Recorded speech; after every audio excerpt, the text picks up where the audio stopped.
¿Qué tal, amado? Shalom para todos, sean bienvenidos y bienvenida una vez más a su canal Conozca la Verdad. Damos gracias al Eterno que nos da el privilegio de poder compartir el conocimiento de su palabra.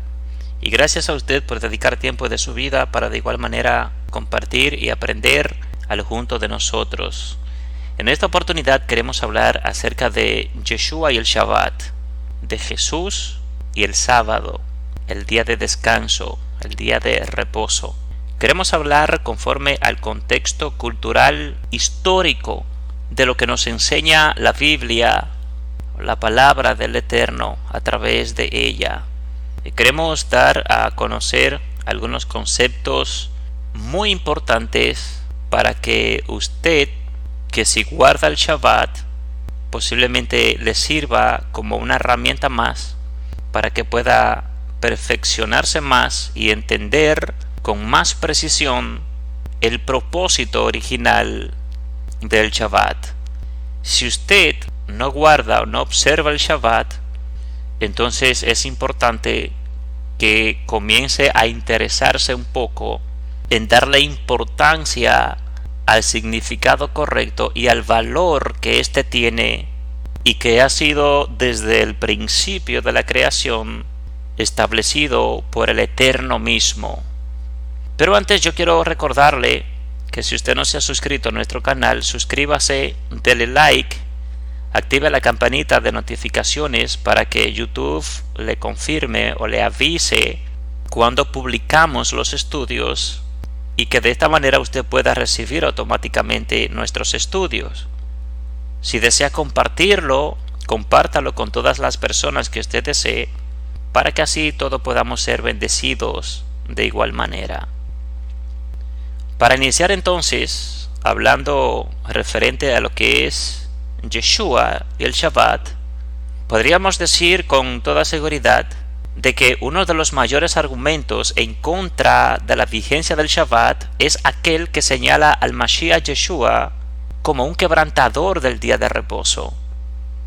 Este argumento es mayoritariamente expresado y enseñado por los cristianos, dentro de lo que conocemos hoy en día como el cristianismo y sus diferentes denominaciones, pasando por alto un principio fundamental de la creencia mesiánica, el cual nos indica que para ser el Mashiach de Israel y del mundo, primero se debe calificar para ello.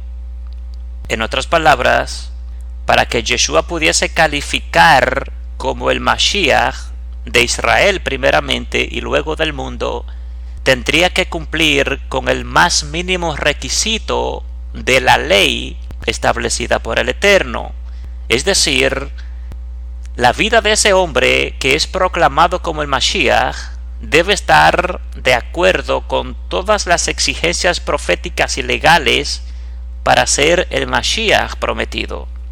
Por lo tanto, la pregunta que deben hacerse entonces aquellos que señalan a Yeshua como el Mashiach, pero al mismo tiempo lo señalan como un quebrantador del Shabbat, ¿cómo podríamos entonces calificar a Yeshua como el Mashiach?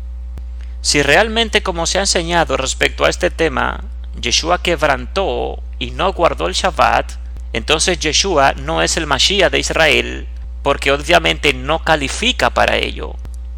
¿Qué debía hacer Yeshua para calificar como Mashiach?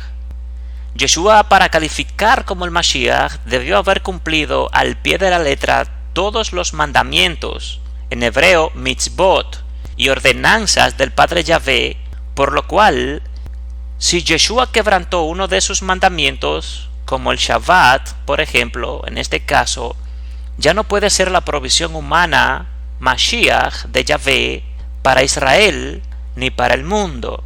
Por lo cual, los que dicen que creen en Yeshua como el Mashiach, pero también creen que él quebrantó el Shabbat, teológicamente hablando, se han quedado sin Mashiach y se han quedado sin provisión legal y sin Salvador, puesto que si Yeshua quebrantó el Shabbat, no califica para ello.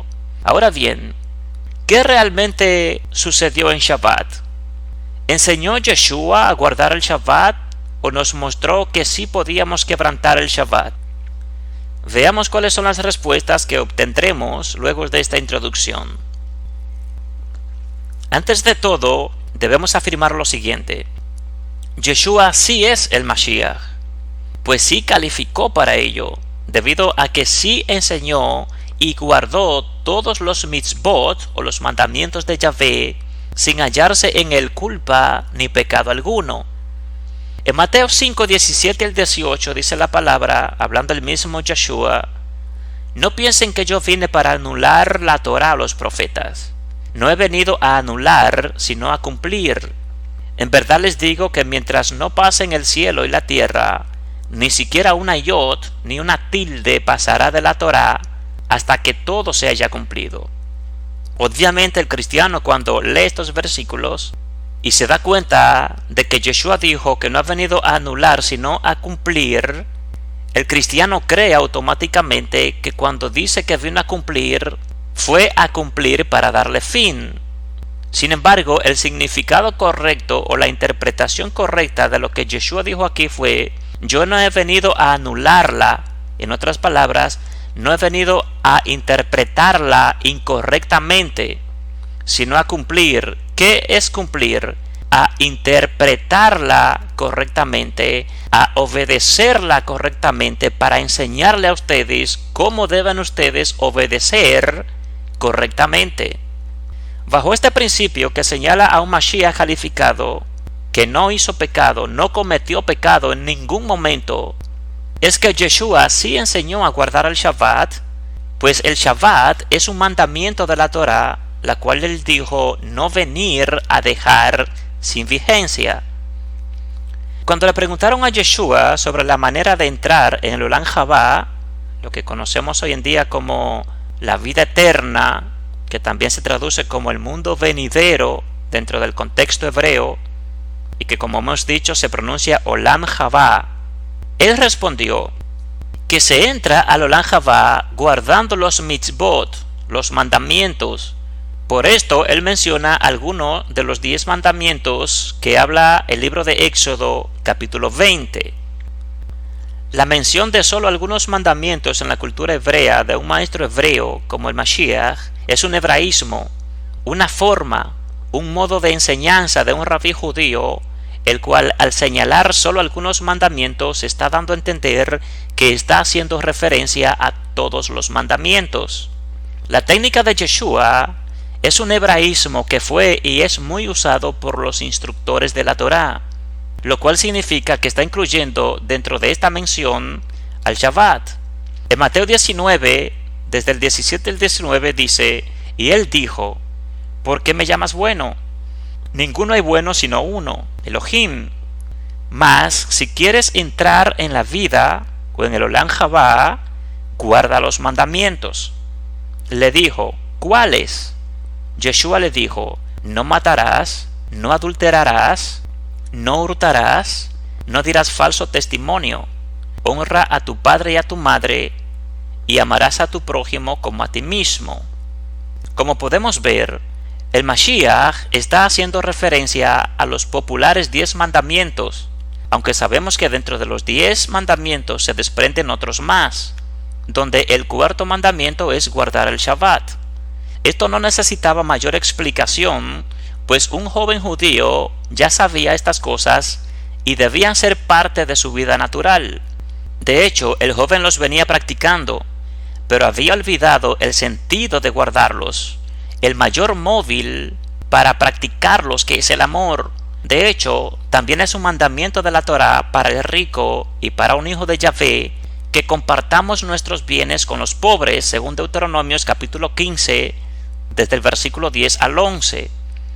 Así que el joven no estaba guardando, aunque él dijera que sí, los mandamientos de Yahvé.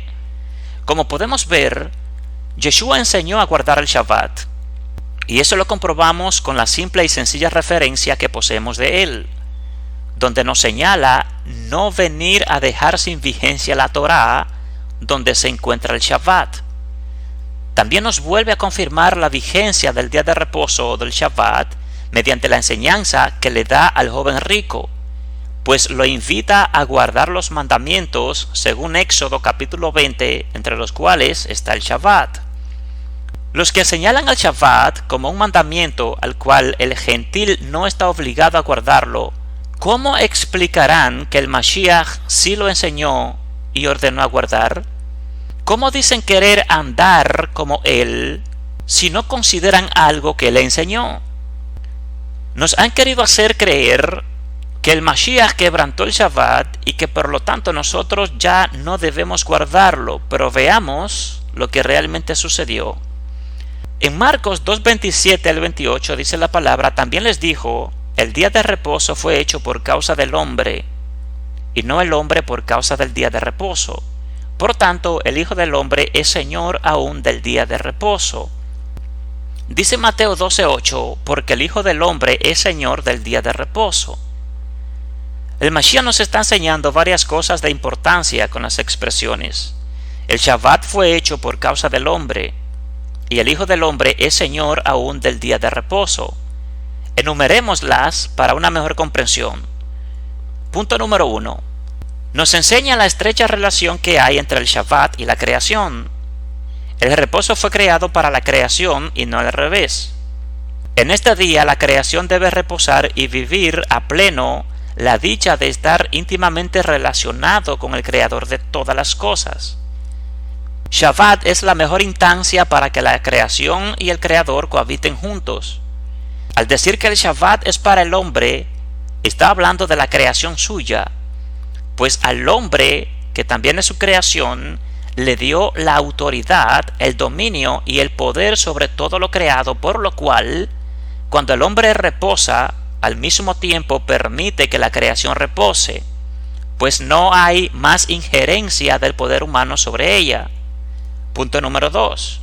También nos da a entender que el hombre es dueño del Shabbat y que actúa como soberano sobre él, según los principios de la Torá. Es decir, el hombre podrá decidir hacer algo en Shabbat siempre y cuando la vida no esté en juego, debido a que es dueño y amo del Shabbat. Aquí es donde se aplica el principio mesiánico.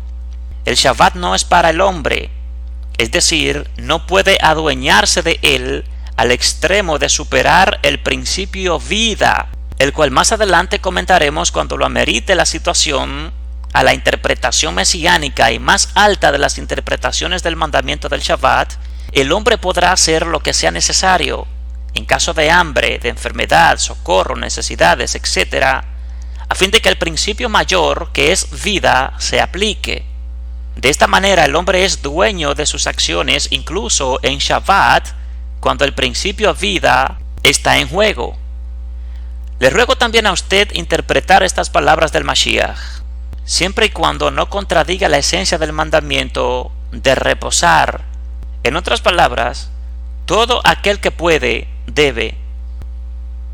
No solo el Mashiach es Adón, o dueño, o señor, o amo sobre el Shabbat, sino que también el hombre. No olvidemos que Yeshua es el Ben Adam, el hijo de hombre, el hijo humano. Siendo el humano por excelencia, esta expresión es un hebraísmo, es un modo de enseñanza de un rabí, donde no solo se incluye él como soberano o como amo sobre el Shabbat, sino que a toda la humanidad, quienes son el motivo por el cual Yahvé hizo el Shabbat. Pero ¿cómo explicamos que el hombre también sea dueño sobre el Shabbat? Muchos de los que leen esa expresión mesiánica, por tener un desconocimiento a la perspectiva hebrea, piensan que solo Yeshua, como representante de Yahvé, es el Adón del Shabbat, o el Señor del Shabbat, y que por lo tanto él mismo podía quebrantarlo cuando quisiera y cuantas veces quisiera. ¿Pero es esto así? Por supuesto que no. El Mashiach no pasó por alto nunca las leyes de Yahvé y siempre actuó bajo los márgenes que la Torá da al hombre para cuidar de guardar los mandamientos. De lo contrario, como ya dijimos, no calificaría para que fuera el Mashiach. Por lo cual, la aparente actitud de que él quebrantó el Shabbat, o el día de reposo, y enseñándole así a sus talmidim es discípulos, fue una actitud que estaba dentro del marco legal de la Torá, pues esas actitudes del Mashiach y sus discípulos estaban apoyadas por un principio mayor que el Shabbat y los mandamientos, que es la vida. Dice la palabra en el libro de Lucas, desde el capítulo 1 al 10, aconteció un día de reposo que pasando Yeshua por los sembrados, sus discípulos arrancaban espigas y comían, y restregándolas con las manos. Y algunos de los fariseos le dijeron: ¿por qué hacéis lo que no es lícito hacer en los días de reposo? Respondiendo Yeshua les dijo: ¿ni aun esto habéis leído lo que hizo David cuando tuvo hambre, él y los que con él estaban? ¿Cómo entró en la casa de Elohim y tomó los panes de la proposición, de los cuales no le era lícito comer, sino solo a los sacerdotes, y comió y dio también a los que estaban con él? Y les decía: el Hijo del Hombre es Señor aún del día de reposo. Aconteció también en otro día de reposo que él entró en la sinagoga y enseñaba, y estaba allí un hombre que tenía seca la mano derecha, y le acechaban los escribas y los fariseos para ver si en el día de reposo lo sanaría, a fin de hallar de qué acusarle. Mas él conocía los pensamientos de ellos, y dijo al hombre que tenía la mano seca: levántate y ponte en medio. Y él, levantándose, se puso en pie. Entonces Yeshua les dijo: os preguntaré una cosa. ¿Es lícito en día de reposo hacer bien o hacer mal? ¿Salvar la vida o quitarla? Y mirándolos a todos alrededor, dijo al hombre: extiende tu mano. Y él lo hizo así, y su mano fue restaurada. Analicemos algunas cosas importantes de este pasaje para explicar lo que el Mashiach dijo. Lo primero que debemos discernir es que aquí es donde hacemos valer el principio: una vida es más importante que el Shabbat. ¿Por qué el rey David comió de los panes de la proposición, alimentos que legalmente por la Torá no les era permitido comer? Los comió no para violar el mandamiento porque sí, sino que para saciar su hambre, la vida de él y de los que estaban con él corría peligro. Por lo cual aplicaron este principio hebreo de que la vida de alguien siempre es mayor a cualquier mandamiento. Esto es lo que en la Biblia se llama justicia y amor al prójimo. Y la Torá, que se resume en amor, tiene estos márgenes legales a fin de preservar la vida. David fue dueño de sus acciones porque había un valor, un principio más importante que el mandamiento de no tomar los alimentos prohibidos. ¿Cuál? Cuidar su vida y la de sus amigos, por lo cual, bajo este entendimiento, tomó los panes que no le eran lícito tomar, pero en esa ocasión sí podrían tomar, pues la vida de ellos estaba en juego. En la Tanaj, lo que conocemos como Antiguo Testamento hoy en día, tenemos otro ejemplo de cómo en algunas situaciones se transgredió la Torá en casos y circunstancias especiales o extremas. Dice la palabra en 1 Samuel capítulo 14, desde el 31 al 33, y ese día él golpeó a algunos de los Plishtín. Plishtín es lo que conocemos como filisteos, en Michmas, dice la palabra. Pero el pueblo estaba muy exhausto, así que el pueblo se abalanzó sobre el botín, cogieron rebaños, manadas y terneros, los mataron en el suelo, y el pueblo comió con la sangre. Le fue dicho a Shaul: mira cómo el pueblo está pecando contra Yahvé comiendo con su sangre. Él dijo: ustedes no han sido fieles. Ruédenme acá una piedra grande inmediatamente.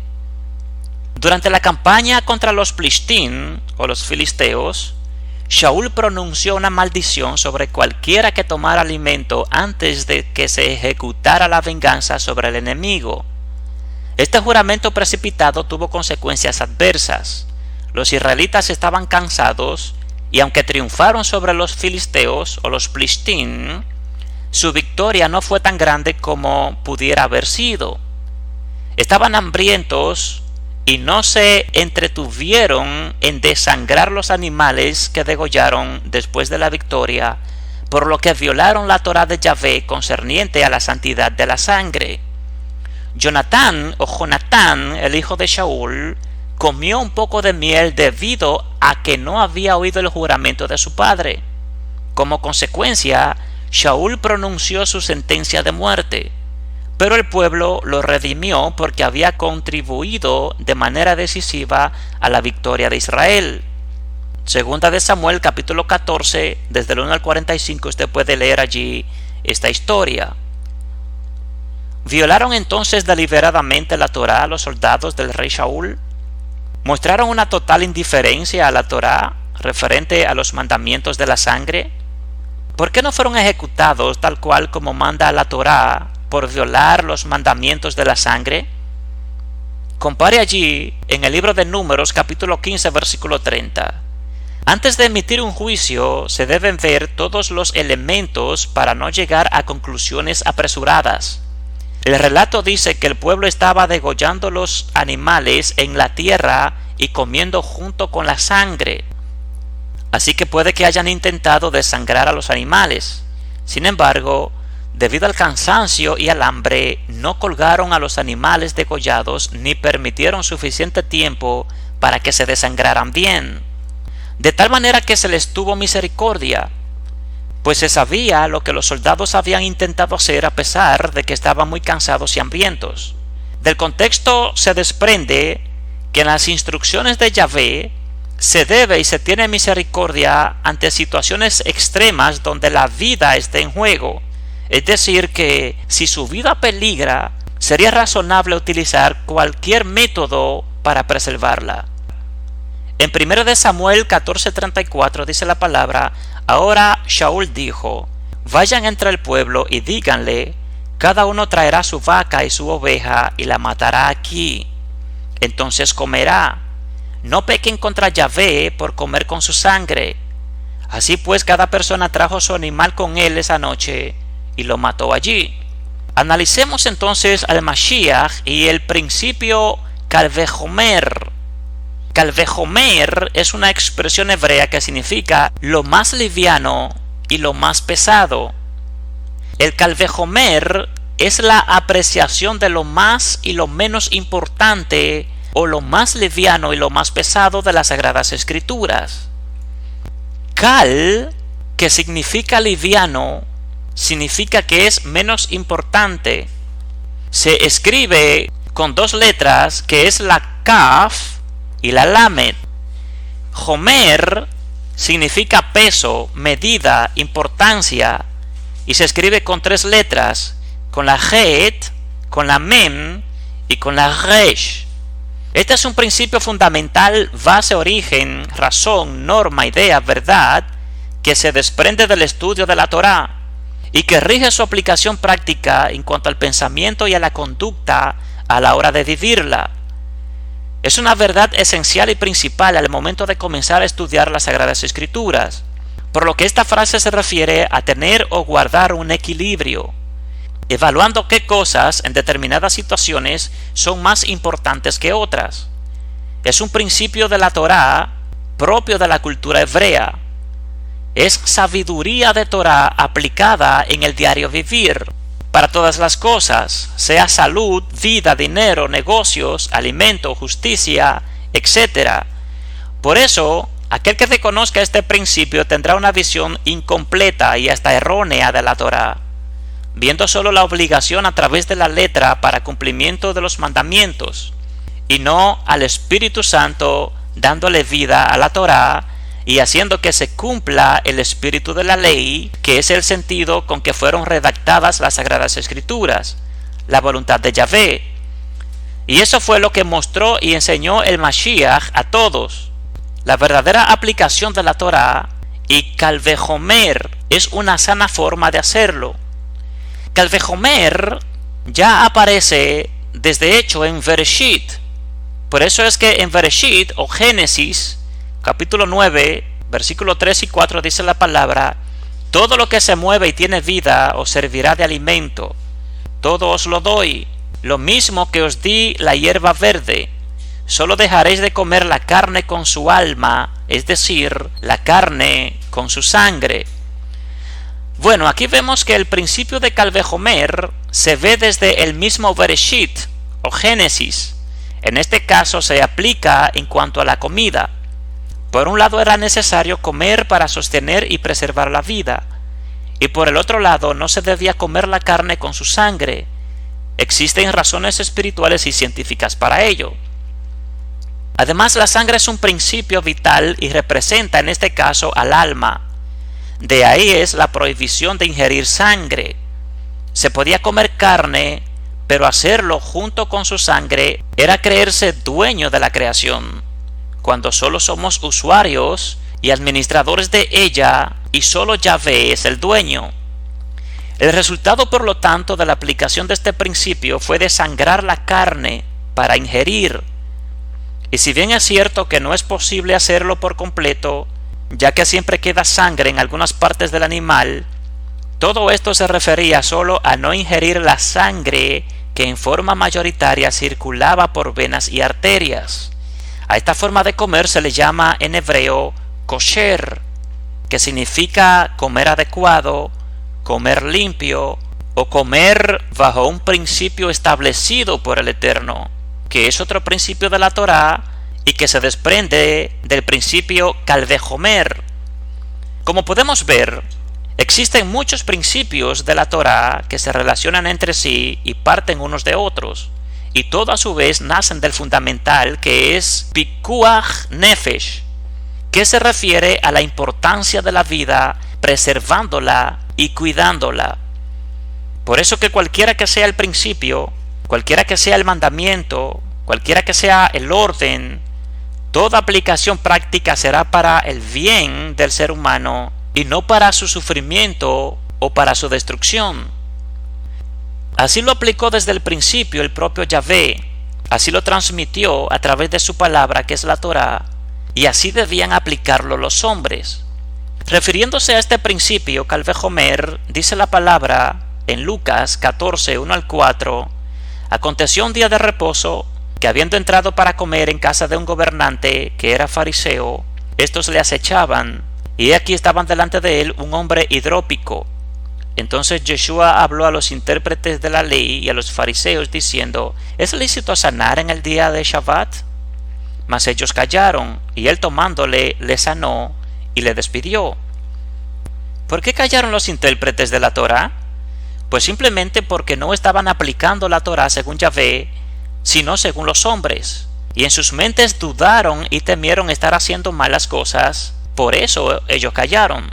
Y siguen el siguiente pasaje, donde dice en Lucas 14, 5 y 6, y dirigiéndose a ellos dijo, ¿quién de vosotros, si su asno o su buey cae en algún pozo, no lo sacará inmediatamente, aunque sea en día de Shabbat?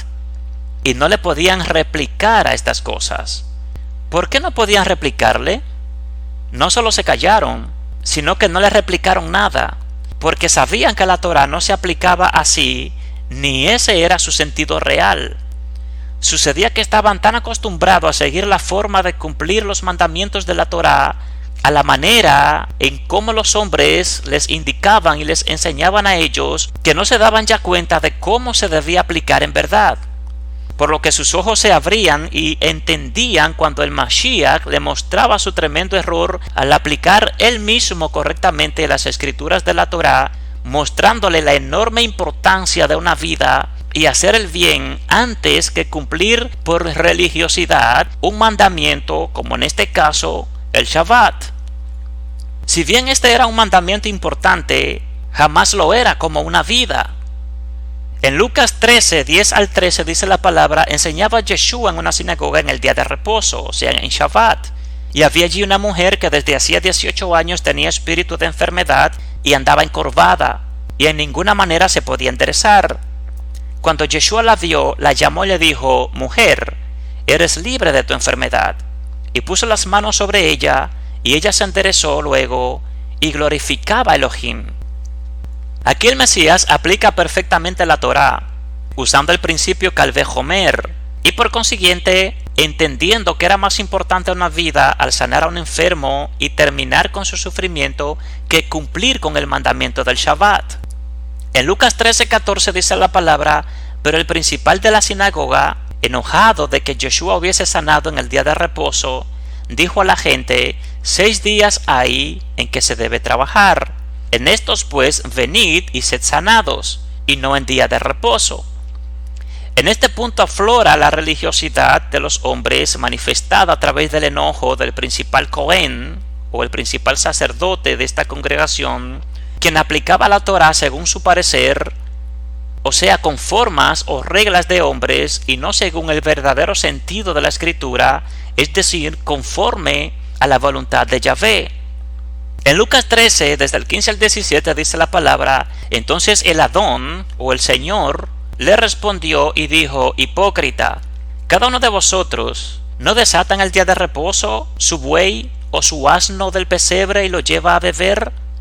Y esta hija de Abraham, que Satanás había atado 18 años, ¿no se le debía desatar de esta ligadura en el día de reposo? Al decir él estas cosas, se avergonzaban todos sus adversarios, pero todo el pueblo se regocijaba por todas las cosas gloriosas hechas por él.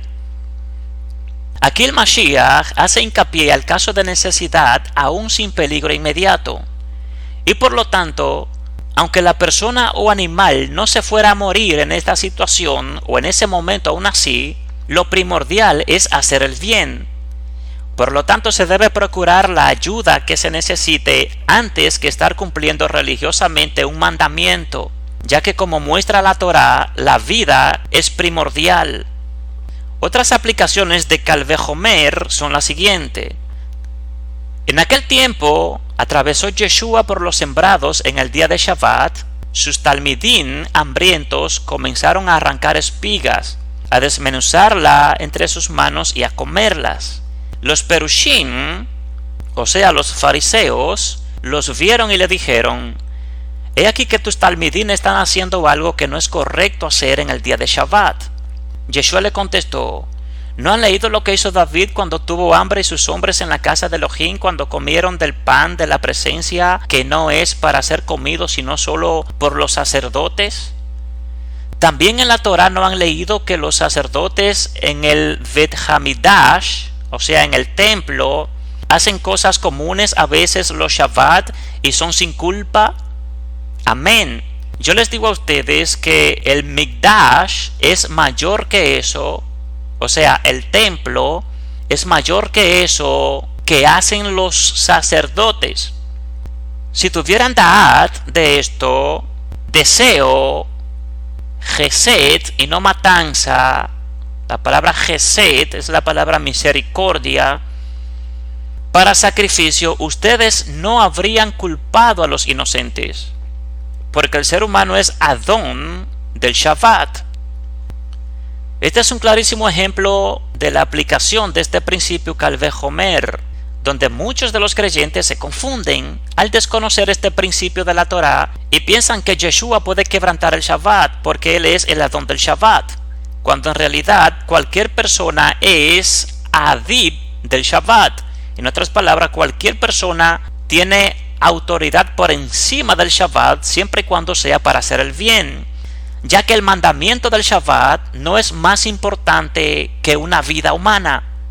Por lo cual, al decir Adón del Shabbat, se está refiriendo a la aplicación de este principio Kal Vajomer, y no a que él tenga algún tipo de facultad especial para quebrantar el Shabbat. Y que de David, o incluso de los sacerdotes y aún reyes, que hicieron cosas aparentemente prohibidas durante el Shabbat y no tuvieron culpa de nada.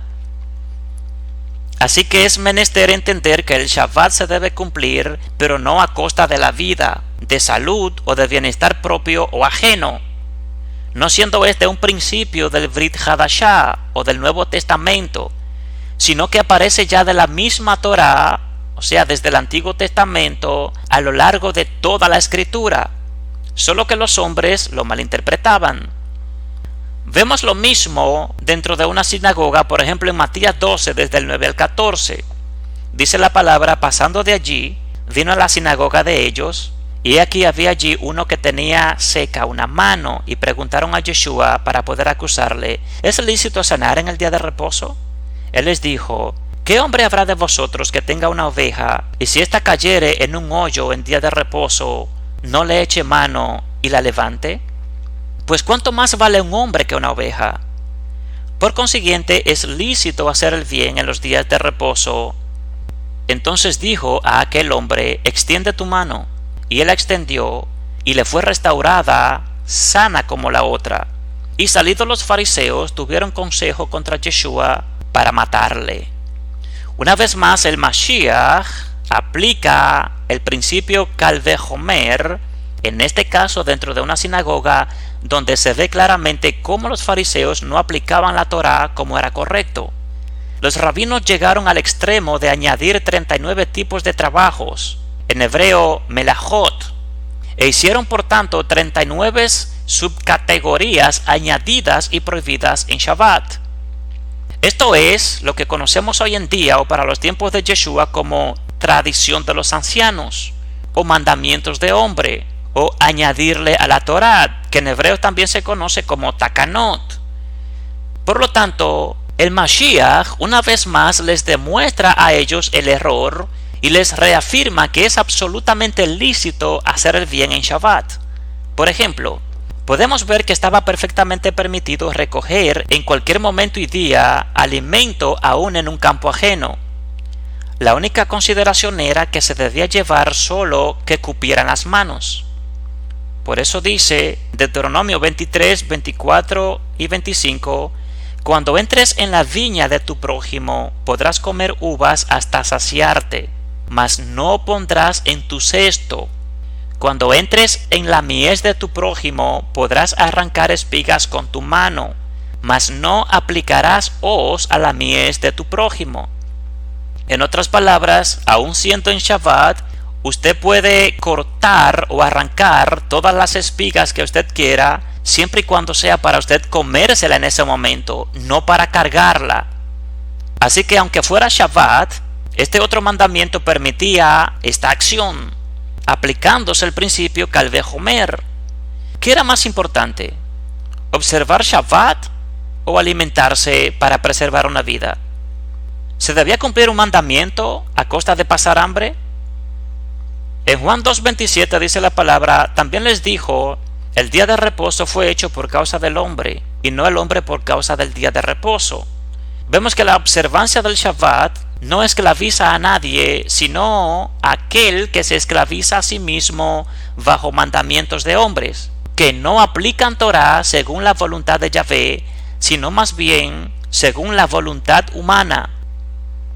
Este principio de Kal Vajomer parte ineludiblemente del respeto que la Torá tiene por la vida, según Éxodo capítulo 20, versículo 13, y Levítico capítulo 19, versículo 16, cuando dice allí: no matarás, no debes asesinar, no cometerás homicidio. El 19:16 dice: no atentarás contra la vida de tu prójimo, yo Yahvé. Dicho principio del respeto por la vida, que es origen del que partirá luego el principio Kal Vajomer, se llama Pikuach Nefesh, como ya hemos dicho. Aun si un delincuente debía ser castigado, se debía cumplir con la justicia, pero también se tenía que evitar la humillación del culpable. Por eso, en Deuteronomio 25, 2 y 3 dice la palabra: si el culpable merece ser azotado, el juez ordenará que se le tienda en el suelo y que en su presencia se le den los azotes que merezca la falta que ha cometido. En ningún caso se darán más de 40 azotes, para evitar que aquel compatriota sufra un castigo demasiado duro y se sienta humillado ante ustedes. Este es otro claro ejemplo del principio Kal Vajomer, donde está por un lado la justicia teniendo que castigar al culpable, y por el otro lado la dignidad del individuo que debía respetarse. Así que el juez usaba de este principio de Torah para aplicar justicia con misericordia. En Éxodo 21, 33 al 36 hay otra aplicación de este principio refiriéndose a la conducta a tener en el caso de accidentes con animales y cómo resolver la parte monetaria de por medio. En otro caso más de Kal Vajomer, en Levítico 25, 1 al 5, se nos muestra cómo por un lado era necesario hacer producir alimento a la tierra y por el otro había que cuidar no dañarla con excesivas cosechas. El resultado de la aplicación de este principio de Torah es que se dejara descansar la tierra cada 7 años. En Números 35:30 dice la palabra: Un asesino solo podrá ser condenado a muerte con base en el testimonio de varios testigos. Nadie podrá ser ejecutado por el testimonio de un solo testigo. Vemos aquí que se aplica una vez más el principio Kal Vajomer, ya que por un lado se debía castigar al asesino con la pena máxima, pero por otro lado se debía estar completamente seguro de su culpabilidad, o sea, seguro de estar haciendo justicia. El resultado de aplicar este principio es entonces el exigir que no sea solo uno, sino varios los testigos que afirmen y atestiguen la culpabilidad del asesino para que la pena aplicada sea basada en una justa razón y un orden, o sea, bajo la voluntad del Eterno. En otras palabras, la Torá está plagada de usos del principio Kal Vajomer, y esto es perfectamente normal debido a que la Torá es instrucción, y Kal Vajomer es una manera de aplicar esa instrucción. Algunos ejemplos de Kal Vajomer en las Escrituras lo podemos ver detenidamente en tan solo unos pocos ejemplos de los siguientes pasajes. Por ejemplo, en Génesis 9, desde el 3 al 4, Éxodo 21, 33 al 36, Levítico 7, 26 al 27, y 17, 10, 14, y 25, desde el 1 al 5.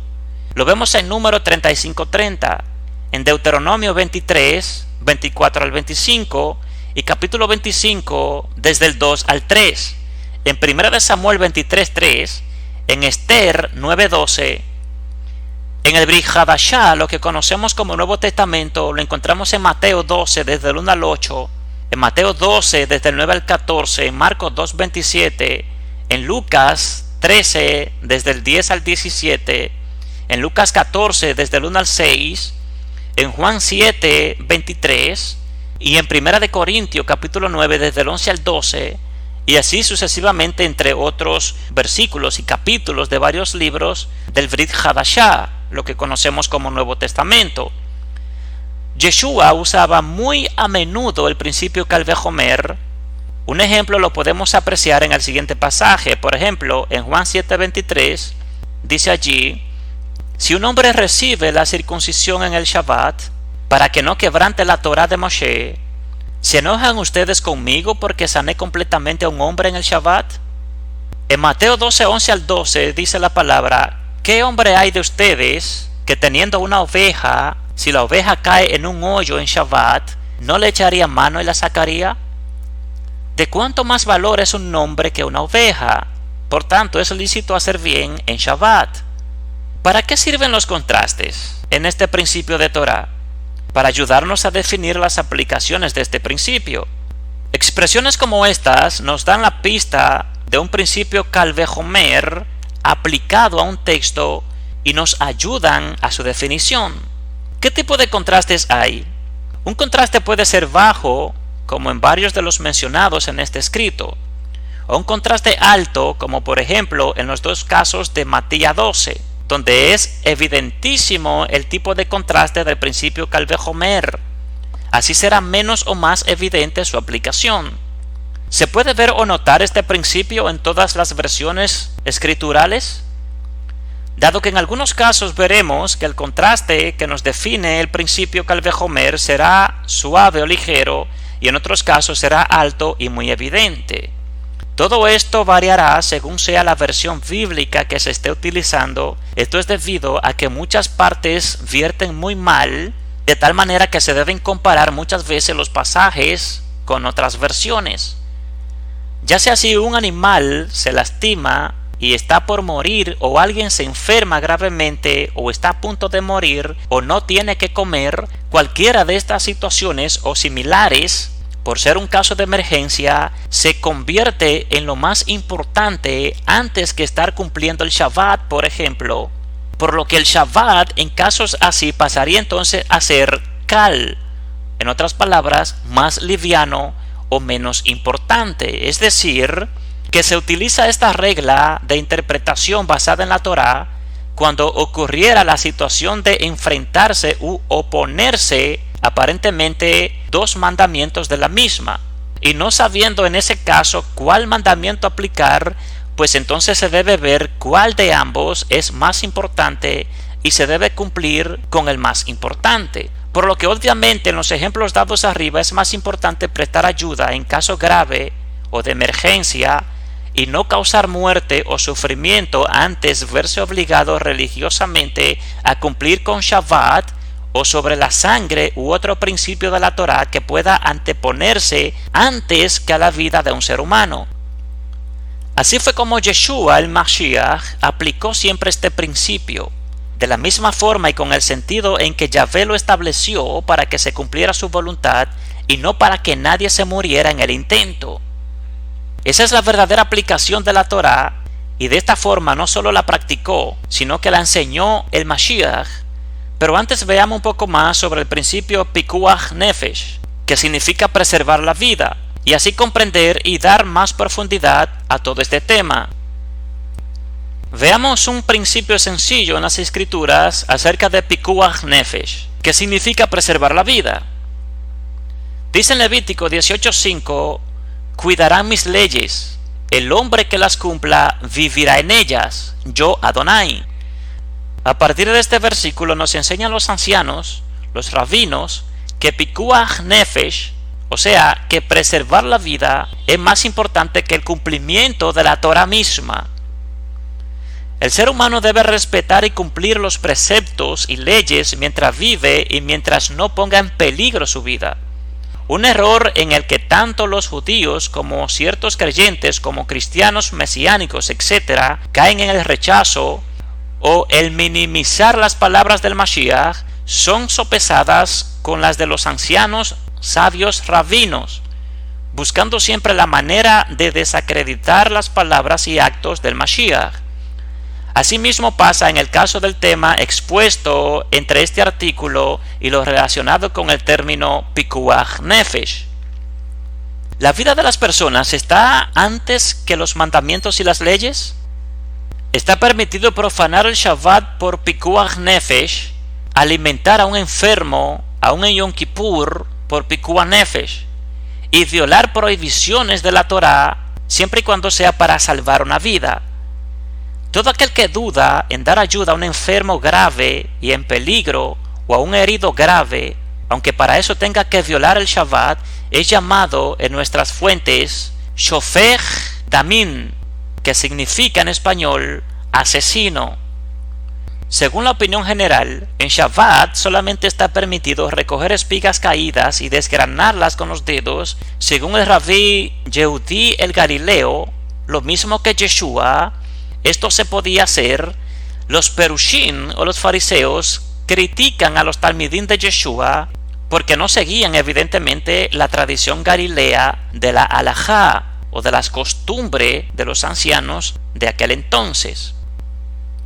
Hay un breve comentario de un profesor, un maestro, un rabino llamado David Flusher, que dijo lo siguiente: Yeshua no abolió el Shabbat, sino que lo siguió como un Shomer Shabbat, o sea, como un observante del Shabbat, al pie de la letra. Cuando David comió de los panes de la proposición, fue realizado por medio de Pikuach Nefesh, ya que él y sus hombres estaban escapando de Shaul, el rey, y no podían perder tiempo ni mostrarse en público porque si no podrían ser eliminados. Ciertamente entonces el principio Pikuach Nefesh no significa que las necesidades de la vida cotidiana están por encima de las restricciones del Shabbat, sino que en aquellas situaciones en las que se corre el peligro de muerte está permitido transgredir el Shabbat, como dicen los sabios. Es preferible que profane un Shabbat en caso de Pikuach Nefesh, literalmente, peligro del alma, sin tal que luego puedas cumplir muchos Shabbatot. Según algunos sabios, se establece que si una persona tiene hambre, al punto que corre peligro su vida, se le da de comer incluso alimentos impuros, hasta que sus ojos se iluminen. Yeshua lo llevó más alto este principio todavía, porque sus talmidín o sus discípulos en este momento tenían hambre, y así como muchos siglos después, otros escritores entendieron que desgranar con los dedos por hambre no violaba el Shabbat. Yeshua los precedió, por ser el maestro por excelencia de la Torá. De esto podemos concluir con varios aspectos. ¿Ve cómo es el amor de Yahvé para nosotros? La Torá no es solo letra. La Torá tiene el espíritu de Yahvé en su interior. Asimismo, el hombre es señor del Shabbat, porque siempre que el principio vida esté en juego por cuidar la vida propia, la de la familia, la de los amigos, la de un desconocido, la de un animal, podremos dentro de ese margen legal hacer algo que habitualmente no haríamos en Shabbat. ¿Puede usted comprender esto? Ya casi para terminar, damos algunos ejemplos sencillos. Usted va por la calle un día de Shabbat y ve a un individuo solo necesitando de la ayuda de alguien. ¿No ayudará usted a esa persona por ser Shabbat? Usted va por la calle un día de Shabbat y ve a un individuo solo necesitando de la ayuda de alguien. ¿No ayudará usted a esa persona por ser Shabbat? Usted podrá aplicar este principio mesiánico en ese día. Si usted ve que su familia no tiene que comer, está necesitado si le ofrecen un negocio en día de Shabbat, ¿qué hará usted por su familia? Obviamente el Mashiach aplica por medio de la Torá todos estos principios para que usted y yo sepamos cómo conducirnos en una situación como esta. En Shabbat llega alguien a su hogar pidiéndole ayuda y socorro, y sucede que es para hacer un viaje en su vehículo para ir y ayudar a un pariente enfermo. ¿Qué haría usted? ¿No hará ese viaje largo porque es Shabbat? Usted podrá aplicar el principio legal y mesiánico de Yeshua. De esta manera, y bajo ese principio de interpretación hebrea, es que el Mashiach permite que sus discípulos que tenían hambre saquen espigas en un día de Shabbat, debido a que la vida de sus discípulos es más importante que el Shabbat. El hombre debe vivir para seguir guardando el Shabbat. No debe morir de hambre por guardar el Shabbat. ¿Lo comprende usted de esta manera? Eso es lo que el Mashiach quiso decir cuando les dijo: el Shabbat fue hecho para el hombre y no el hombre para el Shabbat. Asimismo, para enseñar con su ejemplo de cómo sí se podía hacer el bien en un día de Shabbat, Yeshua sanó la mano del varón que estaba en la sinagoga. ¿Por qué lo hizo? Porque en Shabbat nos es permitido hacer el bien y nos es permitido hacer algo que iría contra la norma del reposo o del Shabbat, siempre y cuando esté en juego el principio de una vida. De esa manera comprendemos el porqué de las palabras del Mashiach cuando dijo que el Shabbat fue creado para la humanidad y no la humanidad para el Shabbat. Y luego el Hijo del Hombre, no solo él, sino que la humanidad toda, completa, es dueña, señor, amo del Shabbat. Por lo tanto, mientras usted pueda guardar el Shabbat como corresponde, lo debe hacer así. Pero si en el camino del día de reposo se le presenta una situación que amerite ir contra la norma del día de reposo, porque hay un principio mayor en juego como la vida de alguien, entonces bienaventurado también será. Hasta aquí llegamos con este estudio. Deseamos que usted pueda comprender, primero, que el Shabbat tiene una gran importancia, por lo tanto no podemos dejar de observar el Shabbat, porque el Eterno desde el principio así lo estableció, y Yeshua mismo vino para enseñarnos correctamente cómo debemos de observar Shabbat y qué debemos de hacer en Shabbat. En segundo lugar, ese mismo principio establecido por el Eterno y por Yeshua mismo, usted y yo, siempre y cuando sea bajo una necesidad que amerite, en donde una vida corra el riesgo, corra peligro de muerte, ese mismo principio usted y yo estamos autorizados por el Eterno y por Yeshua mismo de violar cualquier mandamiento del Shabbat, siempre y cuando sea para preservar una vida. Así es que vamos a dejarlo hasta aquí. Deseamos que este estudio sea de bendición para usted. Les recordamos una vez más que si no se ha suscrito a nuestro canal, suscríbase, dele like, active la campanita de notificaciones y si desea compartirlo, compártalo con todas las personas que usted desee para que así todos podamos ser bendecidos de igual manera. Así que gracias por su tiempo. Deseamos que el Eterno le guarde, que el Eterno le bendiga, que haga el Eterno siempre resplandecer su rostro sobre usted. pero sobre todas las cosas que ponga el Eterno en usted. Shalom.